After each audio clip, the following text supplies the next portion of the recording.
Before we begin today, I'm glad to share that the Blockdrops podcast is a media partner of the Gen Z Summit, which will happen in the 27th of October at the University of Surrey. And it's organized by SABMA, the Surrey Academy for Blockchain and Metaverse Applications. The registration link for the summit is on the show notes and on the newsletters, and I hope to see you there.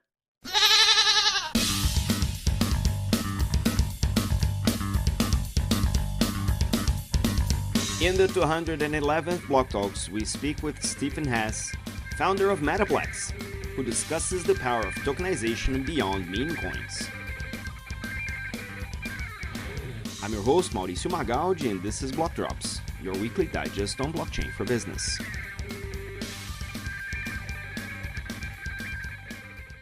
These news are not a form of endorsement, sponsorship, or encouragement for consumption, and are meant for educational purposes only. All right, everybody, I'm here with Stephen Hess, who's going to tell us who he is and what he does with blockchain. Stephen, welcome to Block Talks. Thanks, Mauricio. Appreciate you having me. My name's Stephen. I'm the founder of Metaplex. We're a digital asset protocol on Solana that's been used to create 99% of tokens and NFTs on the network. Ultimately, our goal is to make it easy for founders to build on chain. And with Genesis, we've been supporting a number of the largest Solana projects with their TGEs and showing how that can be done fully on chain to a global community from day one. So that's been our focus, is really starting as a standards protocol, but now building new technology for launching on the internet capital markets. And before you found blockchain, crypto, Web3, what was life like? And then what happened that crypto crossed your life, and then you decided that this is what I'm going to do? So my interest in blockchain came from my interest in information technology. So I studied symbolic systems at Stanford, which is a program that works across mathematics, computer science, linguistics, the design school. And so you look at information and the way that information is and meaning is encoded in software systems. And blockchain is an incredible example of a scaled information system. In fact, the first that figured out how to have a globally distributed shared ledger and a way of encapsulating value. So I found Bitcoin in 2012, 2013, found myself wiring money to Mt. Gox and hoping it showed up on the other side. Quit my first job to take a one-way ticket to Puerto Rico to day trade altcoins in the BTCE troll box, and found myself ultimately then blown out in the market crash and bag holding my Litecoin to my own peril.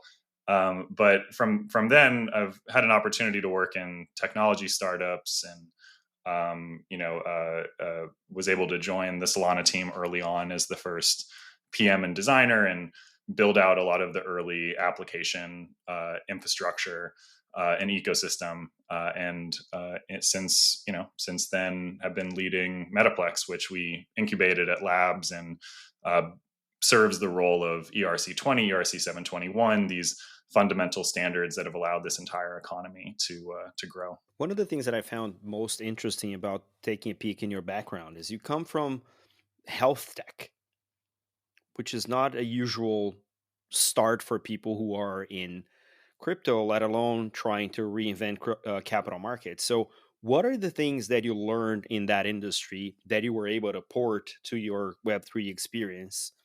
Did it help at all? Did it get in the way? What was kind of the interwoven story between your early career days and then getting a break into crypto? Right. So, rewinding back to like Stephen as a Stanford symbolic systems students, right? Like the other incredible type of information system is the human brain and its artificial intelligence. And so symbolic systems was actually the first place you could study AI at Stanford before CS added an AI concentration. My first business out of school was actually an AI company focused on healthcare, but then also some consumer applications as well. And so for me, the fork in the road, this was, Stephen sitting in Puerto Rico, and then in Mexico City, thinking about where I wanted to dedicate my career. And it was AI, pursue it through the healthcare industry on one hand. So that was the strategy. It was like, what is like the least morally ambiguous way of advancing AI research working on AI topics? And I decided that was healthcare. I was looking at finance a bit as well.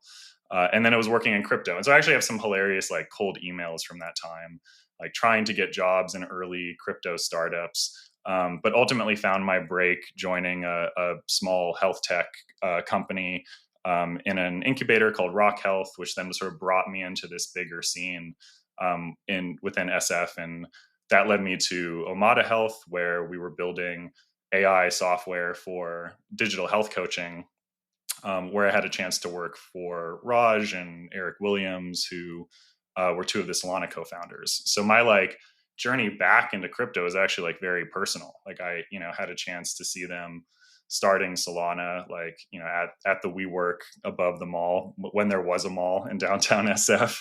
And then, in Soma, and then I had a chance to jump on when they had really proven out the fundamentals of the performance thesis and just build apps. And like that's really what I'm exceptional at, and like what and was a dream job at that point, because you now have this incredible engine. And I have, in some ways had kind of like, this, it was like this long standing, interest of really building in the space. And so, it's been some of the most incredibly productive years where we've just been like, producing these massively scaled systems and products, and this entire economy now that's powering billions of dollars in commerce every month. Love that. Now, what was the story with Metaplex? You mentioned you incubated it on the labs. I want to kind of unfold that story a little bit. There was obviously at that stage in Solana an opportunity to establish standards, which any industry will thrive on Hmm. standards, and that was no different. So how did that come about? You were in the thick of it.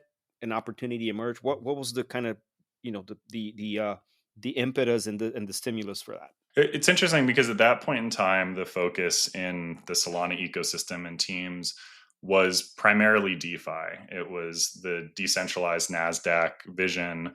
It was Serum. It was building out the DeFi Legos for this global marketplace. And then, come stumbling in, right? You have these incredible artists and creatives, a number of them from the Ethereum NFT community, that were frustrated with the way that they were being limited by the technology, and being like, "Hey, like, can I put my art on chain? Can I bring my community on chain?" And that spark was really the beginning of Metaplex. It was the beginning of the first NFT standard, metadata standard, which then was designed to cover also fungible tokens as well. So while Metaplex is largely known for being the NFT standard, we were also the first fungible token standard, and the first real architecture for building an application on Solana. So the first product that Metaplex put out was a fully open source WordPress style marketplace. And that became the template for application developers that were building on the ecosystem. So a lot of that early open source software framework and tools around the standard was actually what allowed Metaplex to then become this ubiquitous protocol layer across the ecosystem. And so, but I think the credit, in the very early days, really has to go to the artists and the creators that had that first spark. So you actually had an audience before you even had the infrastructure. They were just demand. There was, I mean, and I recall the early days of NFTs. It was like, how can we make this more palatable to artists? Because not every artist is a computer scientist. Most are not. So having an easier means to actually produce the corresponding digital asset was like a gold mine at that point. I remember. And in terms of how you approach building, you've been into this kind of product function for a very long time. I'm a product person too, and I love to understand the process that people use and how it changes over time. So did it how did it change between your health tech days to coming into crypto? Is a a gigantic gap in terms of regulatory demands in between these two industries. How did you craft your own methods around producing valuable products from one industry to another?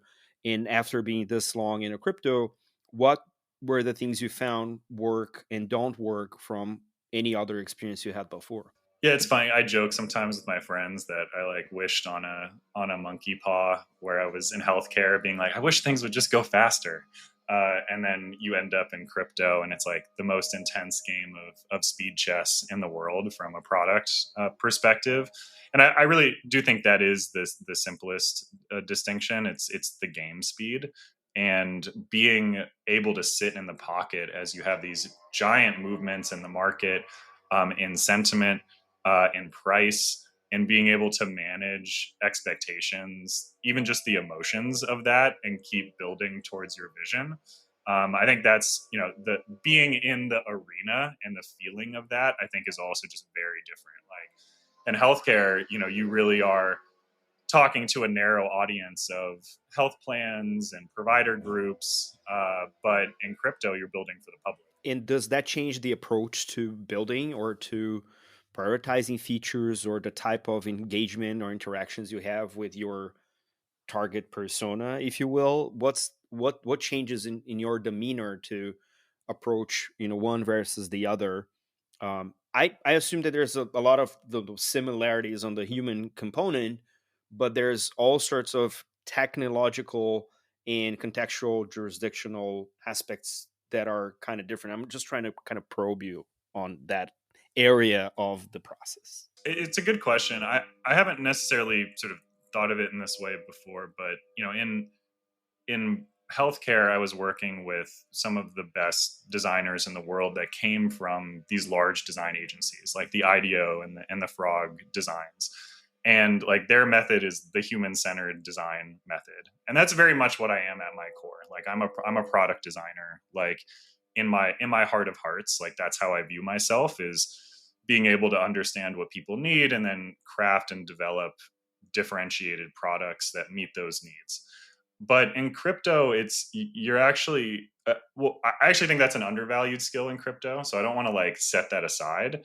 But I think in crypto, you're also like it's narrative product develop, like narrative centered product development, which is you are vision setting ahead of your product roadmap and using that as part of the insights process. And so maybe the overlap between those two is that you are building in public and like using these narrative tent poles in order to generate a conversation that brings like feedback, but also engagement and interest around what you're building. And so understanding how to do that in a way that isn't distracting from the product development process and like being productive there, but also but finds a way of using it to actually build a better product while also taking advantage of like the attention and the excitement that that can build, I think is the real key. And I think the best builders are able to do both of those things at the same time,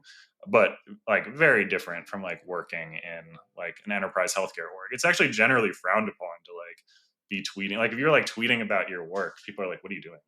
Like it's just not like it's like not in the culture. People are like, yeah, like what, like we haven't released that yet. Like why are you even talking about it in that way? The culture of it is very different.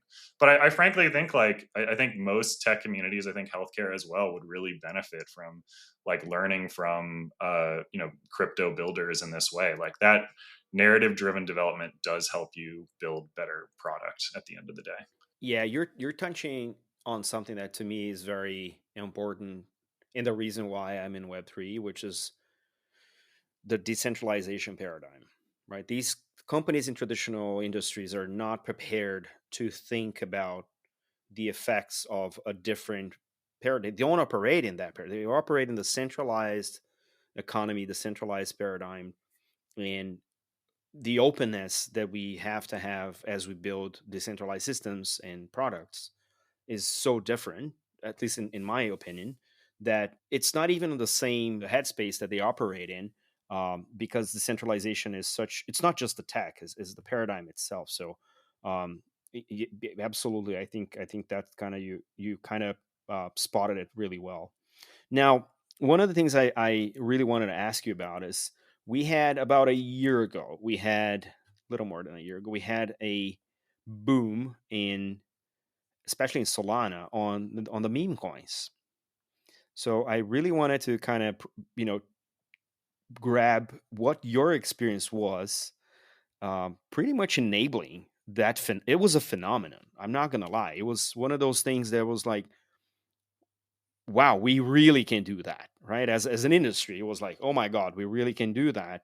And if I'm not mistaken, you can correct me if I'm wrong on the numbers. May of last year, we saw over 500,000 meme coins being launched on Solana alone. Oh yeah, I mean some months it's been 2 million plus in terms of the number of tokens created. How involved was Metaplex in there, and what were the challenges for that scale of demand on something that was almost a niche thing, and all of a sudden it became the industry for a while? So Metaplex, being the token standard, has been used to create virtually every meme coin on the network. So there are great applications for meme coin creation now with Pump and Bonk Fun, and you have newer platforms like uh, Believe and Bags. So actually, these builders have been around for some time. That make it really easy for people to create tokens, and that's built on largely built on Metaplex, and so using our standards. And so yeah, in effect, like Metaplex has been that base layer protocol for meme coin creation, and I think it is an evolution and continuation of what we've seen with NFTs, which is that you have these on-chain communities that are forming on the fly. In this case, like around these memetic cultural signifiers that give the flagpole for that group. And then you have a whole bunch of speculation and gaming and and politics and intrigue that happens on top of that. And so I think like both things can be true. And this is also true with NFTs, which is that there is like a fundamental thing which is happening, which is that you have these online communities that are being formed around these tokens. But then you also have like these games with liquidity and bundling and the cabal games. And, there's like a negative side to it that, can be addressed over time in different ways, but is ultimately the other side of the coin. And so ultimately, I think we view this as like an important long term part of the crypto economy, but it's also not the entire field. And so with Genesis, we've had an opportunity to build token launching technology that's more focused towards the product teams, the fundamental value projects, the projects that are generating revenues, and then effectively using the token as a way of connecting those revenues to this larger global capital market. And so, ultimately, I think we're going to continue to see a lot of meme coin activity. I think like everyone like sort of like writing the eulogy for meme coins right now is really premature. But I think we're going to see a lot of growth in the fundamental value part of the market, and like the meme coins and the NFTs in many ways have like laid a lot of that foundation. I think that like that's an important thing to acknowledge, that like those have funded and driven a lot of the technology and product development that's now going to enable for this full internet capital markets vision to come into place.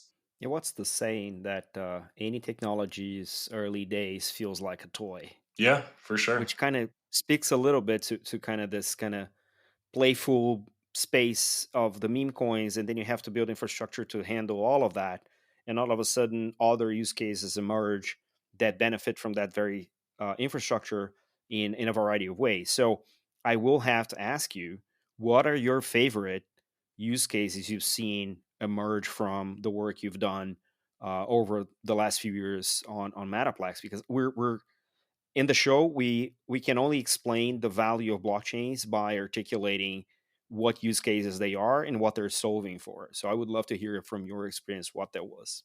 Yeah, 100%. There's a great example this week. We have a project called Collector Crypt that's been building in the space for years, and they're a platform for buying and selling physical collectibles that are tokenized on chain as NFTs. So you can buy and sell. I got a Pikachu and a Charmander for the kids the other day, and they have magic cards and other types of collectibles, but using the blockchain for peer-to-peer commerce, and using tokens as a way of representing real-world assets. They're launching on Genesis this week, so their launch pool is actually live now, and there's over $2.5 million deposited in the launch pool now, supporting the launch of their cards token. And so it's a great example of a really talented team with a great product that has a long-term vision, that's able to launch with their token with their community as a form of community financing that allows them to build that next leg of their vision. There's over 600 backers, so you have this diverse global capital base to pull from. We also had a chance to support DeFi Tuna, which is an AMM that allows for on-chain limit orders, and portals, which is a metaverse experience that is on-chain and on Solana. And we have a handful of projects. It's basically going to be, one project a week for the next couple months of these really talented product teams. And so I think while there's a lot of activity in the space and there's a lot of talk about internet capital markets, like the teams are here, and in fact they've been building in the community for years, and now they have an opportunity to launch their tokens in a way that really like lives the vision of having these open on-chain markets that anyone can access that has an internet connection.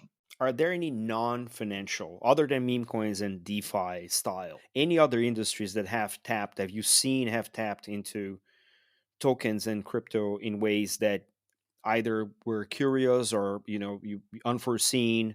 um, because there's a lot of power in the information exchange carried by tokens, and every industry has information exchange in some shape or form that would benefit from the degree of distribution that blockchains can offer.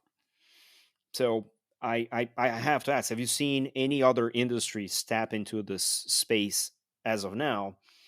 Which cases were they? If you haven't, what do you believe or think or have analyzed, if you have? Um, what's hindering them? The industry on the I would say like on the edge, but I think prepped for a breakout moment that I've been looking at closely is the IP industries and financing for creative works. And so one simple way of thinking about internet capital markets is that it's about tokenizing revenue streams. And that started with a number of these crypto native businesses that have like on chain fees and revenues from deployment of smart contracts or other on chain protocols. But you also have all sorts of real world revenue that you can connect to a token and use as a form of financing. And so you can imagine a major artist having an album where they're selling a token that represents 10% of the streaming revenues of that album, and they're able to launch and debut that at the beginning of the project as a way of aligning with their broader community, because now when they're promoting the record, they're actually connected to the revenues from that record itself. And so there's been a number of attempts at like IP tokens or like bringing IP on chain. Ultimately, I think at some point there'll probably be a market for buying and selling rights specifically. But I think the more interesting opportunity is tokenizing the revenues from creative works and using that tokenization as a novel form of community financing that aligns the creator and the creative like with their audience from the beginning. So I think that sort of genre of content coins or creator coins, but with a real connection to revenues, represents a really massive opportunity that's like sitting on the sidelines. I think the market is ready for it. Like there have been some attempts with, with Zora and with others, but I don't think anyone has really cracked it in a way that's going to pull off like, pull sort of significant capital off the sidelines to start participating in acquiring these assets. We're seeing it though. Like you're seeing these private equity funds come into the music industry and like buy up these catalogs like in force. And I think providing an alternative to basically selling to a large corporation, but being able to finance directly with your audience is profound. I think it's like that's transformational for artists and would give them more autonomy as well as like a deeper connection with their audiences. Yeah, it's the tokenized Bowie bonds. Exactly. I mean, yeah, 100%. Like, it right? Like, does it make sense for those creative works to just like end up in on the balance sheet of a large corporation, or should it be financed and supported directly by the community and the audience and the fans that can help carry the banner for the artist? Like, I think that's at the very least should be a choice that artists should be able to make. Love that. Now, you've been in crypto for over a decade, give or take. 24/7 industry, never sleeps. The blockchains don't stop. A block will be produced. We can't operate like that. We're humans. I mean, I am assuming you are a human. Um, how do you keep yourself healthy in this industry, both mentally and physically? Do you have any routines? What's your recipe? That's a great question. I do feel fortunate having spent some time working in healthcare and like building up some of those habits. I think the simplest answer is that everyone's journey is their own individual journey, and you really do have to take it step by step. So try not to get like, too OCD about my habits and my rituals, but I am constantly fiddling and like looking for ways of improving, whether that's like, my diet or my supplement routine or my sleep schedule. And I think, it's about just sort of staying active and present, with yourself, like just checking in with yourself. I'd like to say I generally live a pretty healthy life, but we also work in startups, and like, when you have to go, you just have to lock in. So, there are times where I'm just like, I'm here, I'm at my desk, for as long as it takes. But ultimately, I think, you then have to give yourself time to like repair and recoup, and whether that's like being able to just go for a walk or just like get some sun outside or like get a real workout in. I just try to, make it work when I can. So no like real big secrets, except it's just, to try to keep a good attitude about it and like, like make progress where I can. In terms of industry, you've seen quite a lot. But what is the one thing we should be fixing right now as an industry to prevent working another 10, 15, 20 years and then looking in hindsight and realizing we didn't fix that one thing and now say we're back to square one? What's that one thing and why? It's launching projects in the right way. Like I really do believe that in my chest, that like the missing piece, which is why 100% of our time and attention is focused on this, is building value with founders and helping them launch their tokens and projects in the right way.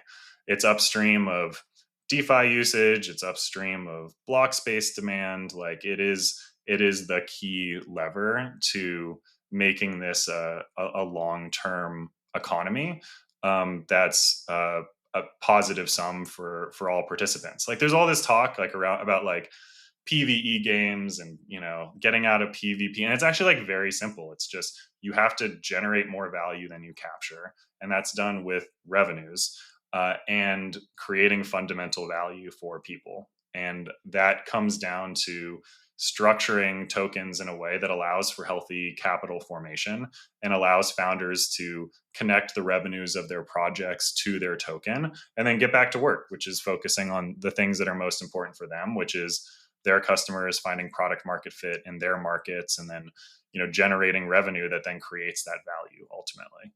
That's it. Accruing value at the edges. That's why we are decentralizing everything. Love that. Um, when people from your older industry reach out to you, say, "Hey, Stephen, Bitcoin has hit a new all-time high. I'm now ready to take the plunge." Obviously, the poorest reason to join crypto is in light of that. But how do you onboard the people in your life that are either interested, curious, whether they want to build something, whether they want to, and I really loosely we use the word invest here. What's your usual approach to education and onboarding those folks? The general principle here would be you try to find out what's motivating them and speak to that. Like, as a general rule, like, I don't think that if you're going to be able to convince someone to care about crypto, maybe that's a hot take, but I think it's actually more about finding people when they are excited and interested and then being available. So it's like, that person reaches out to me and they're like, "Oh, I heard this thing, can we talk about it?" And people will kind of hit me up for like market advice, and I that's not, I'll just say, like, that's not my expertise. I'm pretty boring. I love Bitcoin, and then other than that, like, I keep it simple and I focus on building. But I do think that, ultimately, like, it's about having an interest in the space and connecting with the long-term vision of a team or a project, and instead of trying to chase hype or returns. And so that's my general advice to anyone who's like reaching out to me, is like to pursue their, like, a principled interest in things, but not look at it as an opportunity to just, chase returns, because the reality is that, like, you're just not going to be able to, like, coming in as someone new to the space, like, you're going to be at an information at, disadvantage at the very least. Hands-on approach is usually the go-to, and I'm with you. The principal approach to most things in life, I guess, not only crypto, is a sound, safer way to go by and find the things that really connect with you and your values. I love that. Listen, we're approaching the end of our time here. How can people learn more about you, Metaplex, the work you do, and stay in touch to get the latest? Please check us out at X. We're at Metaplex, and you can also drop into our Discord if you're a developer and you're building an application on the protocol.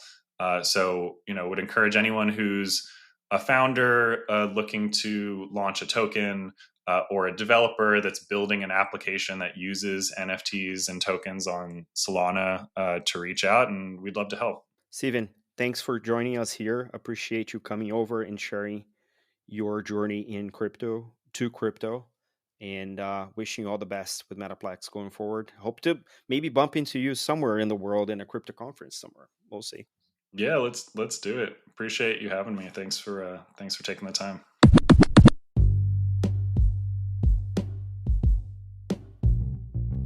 Catch us online. We're on Instagram at BlockDropsPodcast, on Twitter at BlockDropsPod or 0x Mauricio. We're on Lens at blockdrops.lens. We have a newsletter on LinkedIn. Write to us at blockdropspodcast@gmail.com, and you can listen to the BlockDrops podcast at Spotify, iColab, Faberbun Tech, and all of the other major streaming platforms. Yay! Shout out to Stephen for such an impactful journey in Web3, and also to Mariah Masters for making this conversation possible. Don't forget to leave the ratings on your favorite player and check out the merch store at blockdropspodcast.xyz. This is all for today. Stay rare, stay weird. LFJ.